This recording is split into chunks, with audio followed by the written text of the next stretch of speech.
ये मैसेज है ये। लेकिन पिछली बार तो वंचित की वजह से जीते थे ना। पिछली बार वंचित साथ में थे इसलिए जीते थे। नहीं, आपका ये सवाल है या आपका ये मानना? नहीं, देखिए, अगर आप जर्नलिस्ट है तो अपने ऑब्जर्वेशन आप अपने तक रखिए, आप सवाल करिए मेरे से। ये आपका ऑब्जर्वेशन हो सकता है, मैं डिसएग्री करता हूँ। ओवैसी साहब, आपने पूरे वंचित की वजह से जीते थे, वंचित के साथ की वजह से जितने आपने भाषण किए थे उतने हमने पूरे सुने हैं। इस लोकसभा चुनाव में आपने कहा था कि जो भी गलतियां हुए हैं वो छोड़ दो और इकट्ठा आके इंडिया जल को जिताओ। लेकिन इस बार ऐसा हुआ है कि जो मुस्लिम बहुल भाग है, जिसमें पूर्व मतदार संघ है और मध्य मतदार संघ है, वहां भी आपको लीड नहीं मिली जितने पिछले साल थी, मतलब पिछले इलेक्शन में थी। वही मुस्लिम बहुल एरिया में क्यों ऐसा हो रहा है कि एक ही महाराष्ट्र में मुस्लिम उम्मीदवार है, फिर भी मुस्लिम उनके साथ क्यों नहीं रहे? नहीं, ऐसा नहीं है। ऐसा नहीं है। मेजॉरिटी वोट मिला हमारे, मगर हर जगह पर आप देखेंगे कि गद्दार रहते हैं। मीर जाफर, मीर सादक तो हर जगह पर है। तो मीर जाफर, मीर सादक को तो लोग जान चुके हैं ना। ये मीर जाफर, मीर सादक तो हर जगह है। और मीर जाफर, मीर सादक को तकलीफ इस बात की रहती है कि भाई ये नहीं जीतना चाहिए। और ये मीर जाफर, मीर सादक जो है, ये हर पार्टी के जरखरीद गुलाम है जो अपना काम करते रहते हैं। ये लोग पार्टी में भी है आपके? हाँ, ये लोग आपकी पार्टी में भी है? नहीं, और उनके ऊपर कुछ कार्रवाई होगी? देखिए, ये औरंगाबाद की जनता जानती है इन लोगों को, आप भी जानते हैं, दुनिया जानती है, और इंशाल्लाह इनको सबक मिलेगा। सर, आज मनोज जरांगे साहब औरंगाबाद में हैं और आप भी हैं, क्या आप उनकी मुलाकात के लिए जाने वाले हैं? अरे ये आप लोग मेरे को न्यूज बनाने के लिए मेरे को क्यों इस्तेमाल करते यार? नहीं, ऐसा कोई है ही नहीं प्रोग्राम। हमारा यही प्रोग्राम है। अभी आप लोग जा रहे थे बोल के जल्दी हम प्रेस कॉन्फ्रेंस कर लिए आपकी सहूलत के लिए, ताकि हमारी न्यूज भी आ जाए। उनका बड़ा मालूम हुआ मेरे को आने पर मालूम हुआ। महाराष्ट्र में एक योजना ये लाडली बहन, लेकिन लाडली बहन बोल के एक योजना महाराष्ट्र सरकार ने जारी की है। हाँ। उसमें एक मनसे के नेता ने ऐसा कहा है कि इसका लाभ जो है तो मुस्लिम को ना दी जाए, क्योंकि उनको 2 बीवी रहते हैं, उनको बच्चे ज्यादा रहते हैं, उनको 4 बीवी। अच्छा, तो जिसकी मिस्ट्रेस है उसको भी मिलना नहीं मिलना, जिसके माने जो शादी नहीं करके लिव इन रिलेशनशिप करके बच्चे भी हो जाते हैं, उनको मिलना नहीं मिलना। हाँ, अब आप बोलेंगे नहीं, जो बाप शराब पीता उसकी बेटी को नहीं मिलना, तो पूरे के पूरे आउट हो जाएंगे। फिर तो पानी पूरा पीते 6 बजते की। ये हर चीज मुसलमान को ला लेना कि बच्चे ज्यादा पैदा करते, क्या वही बोलना बच्चे ज्यादा पैदा करते, वो पागल है बोलने वाला। उन्हें अगर पढ़ लिखता, थोड़ा नेशनल फैमिली हेल्थ सर्वे पढ़ लेता वो दीवाना, तो उसकी आंख खुल जाती कि TFR रेट गिरा है। तो जाहिल है उन्हें, उसको सिर्फ एक ही 1 पॉइंट एजेंडा है, नफरत करो मुसलमानों से। जैसा नरेंद्र मोदी अपना भाषण बोले थे पार्लियामेंट में कि घुसपैठी है, बच्चे ज्यादा पैदा करते, और मंगलसूत्र छीन के ले जाएंगे, भैंस खींच कर लेके जाएंगे, तो उन्हें बोल रहे ज्यादा बच्चे पैदा करते। अरे प्यारे, तुम जिसके इशारों पर कठपुतली बने हुए हैं, नरेंद्र मोदी को भी 6 भाइयां हैं, अमित शाह को 6 बहनें हैं। अब उसका जिम्मेदार कौन है?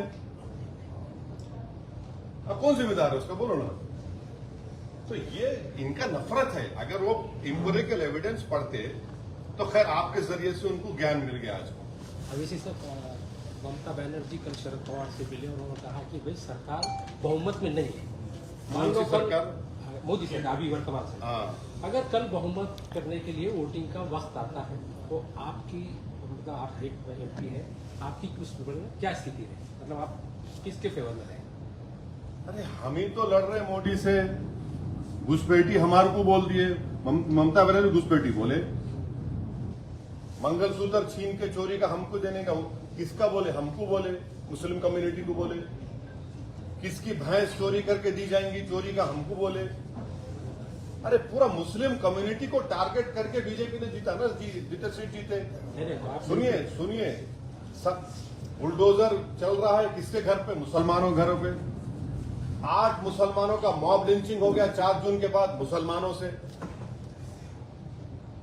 अरे भाई निशाना तो हम बन रहे हैं ना, तो हम ही तो मुखालिफत कर रहे बीजेपी की, इलेक्शन में भी कर रहे, जान भी हमारी जा रही, घर भी हमारा टूट रहा, बच्चे ही हमारे जेल को जा रहे, तो हम ही तो मुखालिफत कर रहे बीजेपी की। ऑनेस्टली अगर देखा जाए, जो CSDS का डेटा है, वो डेटा ये बताता है कि मुसलमान जो वोट बीजेपी को दिए थे 2014, 19 और 24 में, मोरलेस इट वाज द सेम दूसरी कम्युनिटीज का, भला थोड़ा कम हुआ। और असदुद्दीन ओवैसी, इम्तियाज जलील जब MP थे हम दोनों, तो 2019 जुलाई में UAPA का अमेंडमेंट लाया गया था, उसकी तो मुखालिफत हम करें, कांग्रेस पार्टी साथ दी ना उसका। आप लोग क्यों नहीं, आप लोग ये पूछते नहीं उन लोगों से?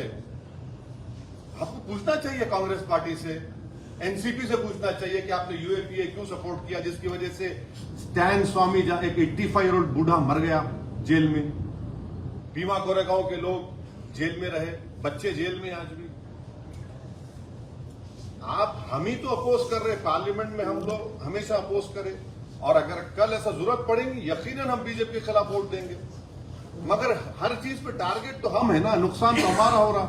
हमारी पार्लियामेंट में हमारी मेंबरशिप रिप्रेजेंटेशन 4% है, अपर कास्ट का OBC का बराबर हो गया, जेलों में सबसे ज्यादा मुसलमान, दलित, आदिवासी है, घर सबसे ज्यादा बुलडोजर के तोड़े जा रहे हमारे मुसलमानों के, लव जिहाद हमारे पे इल्जाम, तो हर चीज का हम पे ही सवाल भी हमसे होता है। मर्रो मैं और मेरे को बोलेंगे तुम उनका साथ देंगे नहीं देंगे, अरे भाई आपकी तो सवाल कम से कम हकायक को देखकर तो करो ना। नहीं हाँ, मैं बोल दिया इंडिया आघाड़ी के साथ में नहीं मेरा आपको सवाल का जवाब, अगर ये आप ये नहीं कि पूछते कि भाई आप इम्तियाज जलील क्यों आ रहा है, आप लोग ये नहीं पूछते इनका जल क्यों आ रहा है, ये पूछना चाहिए लोगों को। एक MP था मुस्लिम, आप हराए उसको।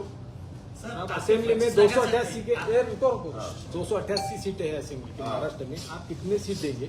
और एक मिनट, महाविकास आघाड़ी के कितने सीट गिराने का आपका टारगेट है? महाविकास आघाड़ी के सीट कितने गिराना है, क्या प्लान है आपका, क्या टारगेट है?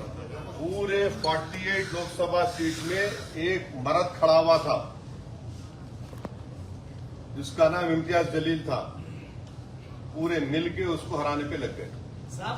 सुनिए एक मिनट ठहरिए, आप गिराने की बात कर रहे हैं, इम्तियाज जलील गिराने में सबका हाथ है, कोई सामने से हमला करा, कोई पीछे से करा, कोई साइड से करा, वो सब महाराष्ट्र की जनता देख चुकी है। वंचित के साथ सुनिए आपका सवाल हो गया, जवाब सुनो बात। हम एक पॉलिटिकल पार्टी है, हम लड़ते हैं, हम जीतने के लिए लड़ते, किसी को हराने के लिए, गिराने के लिए नहीं। ये कोई कुश्ती का दंगल नहीं है कि चित करके गिरा देना, कि बॉक्सिंग मैच नहीं है पंच मार के गिरा देना। एक जमहूरियत, डेमोक्रेसी में एक डेमोक्रेटिक पॉलिटिकल फाइट होती है। प्रकाश आंबेडकर को आपने 100 सीटें मांगी थी, तब आप साथ में थे। नहीं, आपको नहीं, आप झूठ बोल रहे हैं, आपको नहीं मांगी, झूठ बोल रहे हैं आप, अलायंस क्यों टूटा? आपको झूठ बोल रहे हैं। देखिए अलायंस क्यों? देखिए, आप सवाल करिए, अपना ऑब्जर्वेशन मत दीजिए। आपका ऑब्जर्वेशन है, बाहर लेके जाइए। एज अ जर्नलिस्ट आप सवाल करिए, मैं सुनने तैयार हूँ। मगर अलायंस क्यों टूटा, जब मैं किताब लिखूंगा बताऊंगा आपको सर। अच्छा, हमारी वजह से नहीं टूटा। सर प्रिकॉशन क्या लेंगे साहब आने वाले चुनाव में? सर आने वाले चुनाव में प्रिकॉशन क्या लेंगे? आने वाले वक्त में अलायंस की गुंजाइश है किससे? अब कौन अलायंस करना चाह रहा, हमसे कोई बात करेंगे तो हम बात करेंगे। अभी तक तो कोई बात नहीं करे, कोई बात ही नहीं हुई किसी से हमारी। सर मोदी हुकूमत इमरजेंसी हालत है, ऐसे संजय राउत ने कहा है। मोदी हुकूमत इमरजेंसी हालत में है, इस तरह का है। मोदी दौरे हुकूमत इमरजेंसी यकीनन इंदिरा गांधी ने नाफिज किया था। नरेंद्र मोदी सरकार में सबसे ज्यादा UAPA का इस्तेमाल मुसलमानों पर, दलितों पर, आदिवासियों पर हुआ। नरेंद्र मोदी जब प्राइम मिनिस्टर है 10 साल में सबसे ज्यादा घर तोड़े गए बुलडोजर से मुसलमानों के। मॉब लिंचिंग पहले भी होती थी, मगर 10 साल में सबसे ज्यादा मुसलमानों की हुई।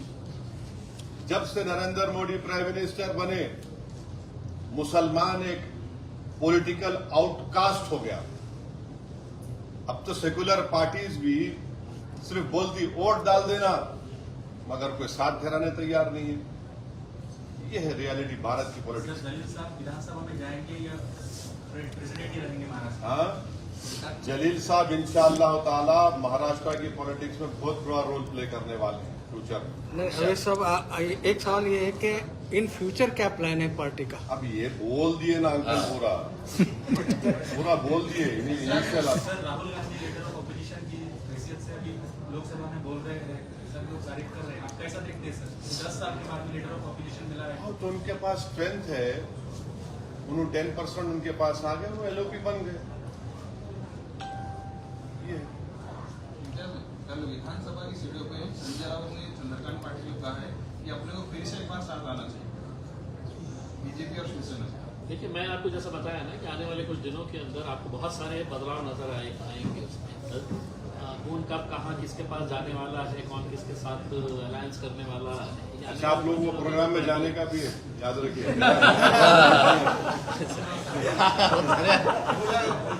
हाँ, खत्म हो गया साहब, आप याद दिला। परेशान कर दिया उसने। एक आखिरी लोकसभा चुनाव के बाद आप पहली बार प्रेस दे रहे हैं मतलब यहाँ पे, तो ये जो महायुति को जो फटका बैठा है अजित पवार साथ में जाने के लिए, हाँ?